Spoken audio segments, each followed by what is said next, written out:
Well, Grover, good to see you. Janna, nice to meet you. I love the Thank you, and also the jewelry. Oh, Yes. okay. Didn't get the. Oh, for heaven's sakes! It took me a moment to figure that out. 45 head stamp. Yep. Where do you get those?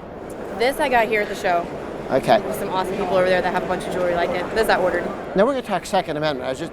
We're talking about a lot of guns here. Yep. And I'm from D.C., so there's a whole bunch of really cool stuff I can't take home, or I can't without going through a lot of paperwork and several months. So are we winning? Are we losing? How are we doing in the Second Amendment? We are in for a fight. Okay. I feel like it's a very. Could you crucial, talk to important Hillary? time. Because she thinks all the women are supposed to vote for her. She does think that, doesn't she? Yes. She's She wants to steal your guns, but she'd like your vote. she's horribly wrong. Good, thank you. There's a huge group of women who will not stand for that. Could you call her and explain this? I will. Okay. I would be happy to. Because I think that might. I'll have to watch my mouth though, I because I have a few choice words for her.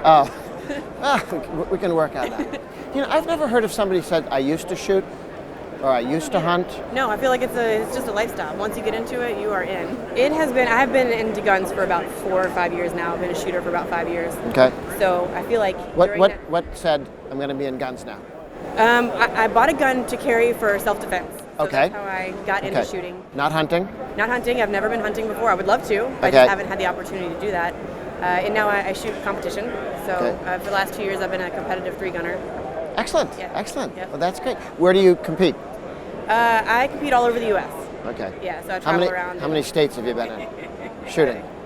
A lot of them. Okay. I can't even remember them all, but we shoot a lot of the times. We'll shoot in the same states, the same sort of same matches every year. How many women are you seeing involved? I was just talking to the concealed carry people, and they say about a third of all, John Lott's study, a third of all concealed carry permits are now women get them, and half of the people who got concealed carry permits last year were women. So we're seeing more women in that part. How are you seeing in competitive shooting or in the gun issue, period? It is definitely, the number of women that are involved in competitive shooting is definitely ramping up since I've been involved in it for, like I said, about 2 years. I've seen the numbers increase pretty significantly over the past 2 years. That recently? Yeah, when I first started, there was kind of a core group of ladies who shot, and you kind of see the same women at every match. Now you go and you see a lot of new women. Have you seen the wine, Women Who Shoot Their Lunch? The what? It's an Australian wine. Women Who Shoot Their Lunch Oh, is no, the name of the wine. That's awesome. Okay. I would like to be a part of that, Yes. but I haven't seen that.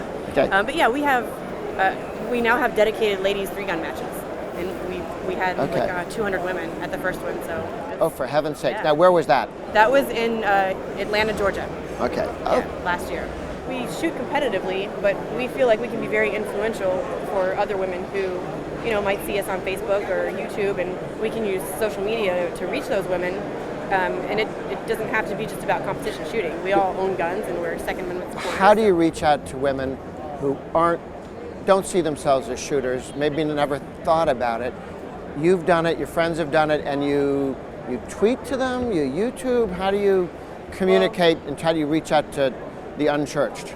Well, that was me not that long ago, Okay. 4 or 5 years ago, that was me. And so I started seeing, the way social media works, you just kind of see stuff come up on your page and you're like, oh, you click on it, what's this? So the bigger we can expand our reach, the more Facebook? people, yeah, Facebook. Okay. Facebook, Instagram, whatever the case may be. But they see women, like just regular women, shooting and enjoying guns and owning guns and hunting, and you're like, oh, well, if she can do it, I can do it, and maybe it piques some interest. They email and say, can I do that? Or Yes. What's the first question you get from a newbie?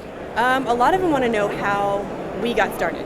Okay. What was the first time that you shot a gun? And a lot of them, I think, the adult women are nervous because they think everybody's been shooting since they were 5 years old and hunting with their dad, and that's not the case. That's not my story. Sandy Froman, on the board of directors of the National Rifle Association, was president of the NRA for a number of years ago. From San Francisco, liberal. Somebody tried to kick in her door and decided she'd go get a gun. That'll change her mind quick. If she doesn't run the Arizona Machine Gun Association, she's one of the leaders of it. So she went from San Francisco liberal, guns are icky, to somebody who's very comfortable in the gun culture, and I don't think would ever be outside it. This is what we call a success story. Yes, yes. So I think that's awesome. The more women that are becoming involved with stories like that, the more women that you can reach, because they can identify with those ladies. oh, well, I haven't been shooting a gun since I'm 5 years old, but neither have you. And you used to hate guns, but now you love them. So maybe, maybe it's something I should consider. I've never met someone or taken someone out to a range and had them come back going, I don't want to do that again. Yeah. Even people who had never done it before, they may not do it again if we don't keep them engaged, but they think it's interesting and they're excited about it and they wish they'd done it before.